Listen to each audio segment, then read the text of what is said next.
네, 뉴스 속 경제 이슈를 심층 분석하고 최신 고용 동향을 살피는 고용브리핑 365 시간입니다. 나경영 기자와 함께하겠습니다. 안녕하세요. 안녕하세요. 네, 오늘 주제 어떤 건가요? 네, 주제와 관련 있는 뉴워드부터 준비했습니다. 최근 대출이 워낙 증가하다 보니 영끌과 비투 같은 말까지 나왔는데요. 영끌은 집을 사기 위해 영혼까지 끌어모아서 대출을 받는다는 의미고요. 최근 주식 열풍이 거센데 빚을 내서 주식 투자를 하는 것을 비투라고 얘기합니다. 네, 요즘 코로나 때문에 금리도 낮고 또 투자할 곳이 줄어들어서 주식이랑 부동산 이쪽으로 자금이 좀 쏠리고 있는 상황이죠? 네, 그렇습니다. 2분기에만 주택담보대출이 15조 원 가까이 증가하고 주식 투자 열풍으로 증권사의 대출 또한 크게 늘어난 상황입니다. 하지만 당장 투자는 많이 하지만 가계부채 증가와 금융권 건정성 악화 우려 등으로 후폭풍이 거셀 거란 전망도 나옵니다. 그래서 금융당국은 금융사에 각별한 관리를 당부하고 또 가계부채를 중점 모니터링하겠다는 계획을 내놨는데요. 네. 오늘 이슈픽에서 살펴보겠습니다. 네.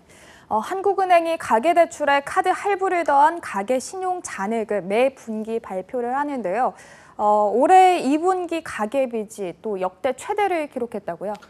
네, 잔액이 1,637조 3천억 원을 기록해서 전분기보다 1.6% 늘었고 사상 최대를 기록했습니다. 네. 1년 반 만에 100조 원가량 늘었습니다.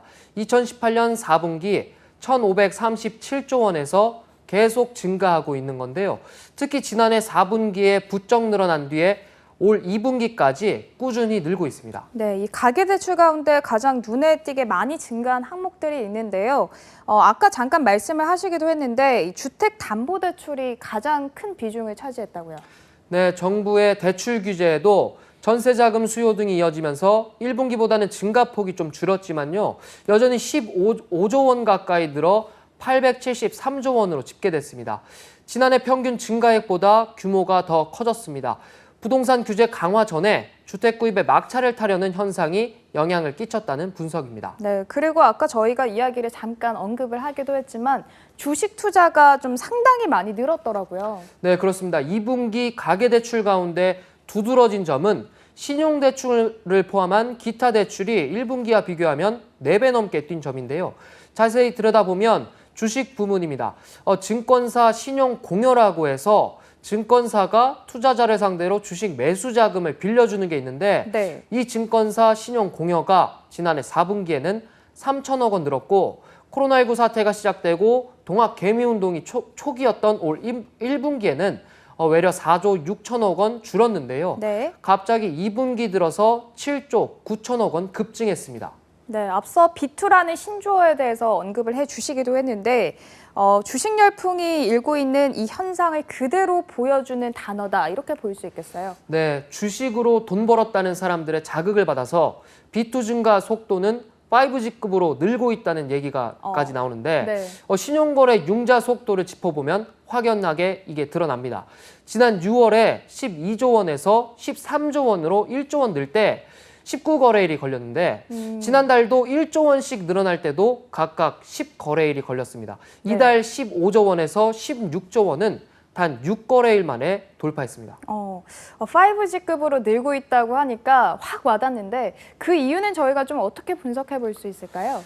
네, 올해 B2 광풍은 2040 세대가 주도하고 있는데요. 취업난과 집값 급등으로 내 집 마련이 아득한 젊은이들이 위기를 기회로 잡고자 주식에 내몰렸다는 분석도 나옵니다. 주식 같은 자산에 투자해서 근로소득 공백을 채워야겠다는 심리가 강해진 영향이란 건데요. 실제로 증권사 6곳의 신용공여 잔액 자료에 따르면 2017년 3,100억 원대이던 20대 주식 대출은 올해 6월 말에 2.3배 수준인 7,243억 원으로 증가했습니다. 30대 역시 40% 가까이 늘었습니다. 통계를 들여다보면 같은 기간 다른 세대보다 증가폭이 확연히 크다는 걸 알 수 있습니다. 이런 젊은 층의 주식 열풍이 사실 우리나라만 그런 게 아니라면서요? 네, 맞습니다. 동학개미운동이란 신조어까지 나올 정도로 개인 투자자들의 주식 매입 움직임이 활발한데요. 미국에서는 무료 주식 중개 앱인 로빈후드가 젊은 투자자들을 끌어들이면서 개미 투자 붐을 일으키고 있습니다. 또 중국에서는 풀처럼 쑥쑥 잘 자란다는 뜻의 청년 부추들이 증시 시장에 뛰어들었습니다. 네, 이 증시 쏠림 세계적인 현상으로 보이는데요. 세계적으로 젊은 개미들이 이렇게 증시의 주도 세력으로 떠오른 이유 저희가 어떻게 이건 분석할 수 있을까요? 네, 선진국들을 중심으로 저성장이 만성화된 상황에서 코로나로 인한 최악의 취업난까지 겹쳐서 청년들이 모두 힘든 상황입니다.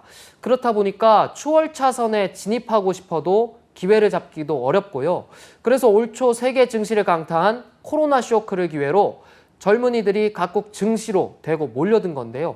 여기에 전문가들은 IT 기기에 능숙한 밀레니얼 세대의 특성상 주식에 접근이 더 쉬워서라는 분석도 내놓고 있습니다. 그런데 말씀하신 것처럼 이걸 빚을 내서까지 이렇게 하는 거는 좀 위험 부담이 있지 않을까 이런 생각이 드는데 여기에 대해서는 좀 어떤 의견이신지요? 네, 그렇습니다. 금리가 낮다고 돈을 빌리지만 결국 개인은 빚더미를, 금융권은 부실만 떠안게 될 것이다. 이런 지적이 나옵니다. 빚투 증가가 역시 신용거래 융자 특성상 시세 차익을 노리는 단기 투자가 대부분이기 때문에 우려가 더 큽니다. 또 상승장에서 시세 차익을 내면 다행이지만 주가가 조정기에 돌입하면 급락 장세가 나타날 수 있는 이유 때문인데요. 전문가들은 주식시장의 변동률이 훨씬 심하기 때문에 신중한 접근이 필요하다고 조언합니다. 네, 금융당국도 이런 대출이 급증하는 데에 대해서는 우려를 나타내기도 했는데요. 대책 마련도 때문에 필요해 보여요. 네, 그렇습니다. 손병두 금융위 부위원장은 주식이나 주택 매매에 활용된 신용대출은 향후 시장이 불안해질 경우 금융사 건전성에 영향을 줄 수 있다.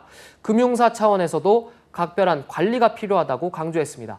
더불어 금융당국은 은행이 대출 규정 등을 준수하는지에 대한 점검에 나서겠다고 밝혔는데요. 네. 이를 통해 금융위는 금융회사의 신용대출과 전세대출 등 전반적인 가계부채 상황에 대해 모니터링해 줄 것을 지시했고 향후 신용대출 규제에 나설 수 있음을 예고했습니다. 네. 이 투자는 판단도 결과도 오롯이 나 자신의 책임입니다. 무리한 대출이나 빚이 부메랑으로 돌아오지 않도록 더욱더 신중한 접근이 필요해 보입니다. 나경렬 기자와 함께했습니다. 고맙습니다. 고맙습니다. 네, 지금까지 고용브리핑 365였습니다.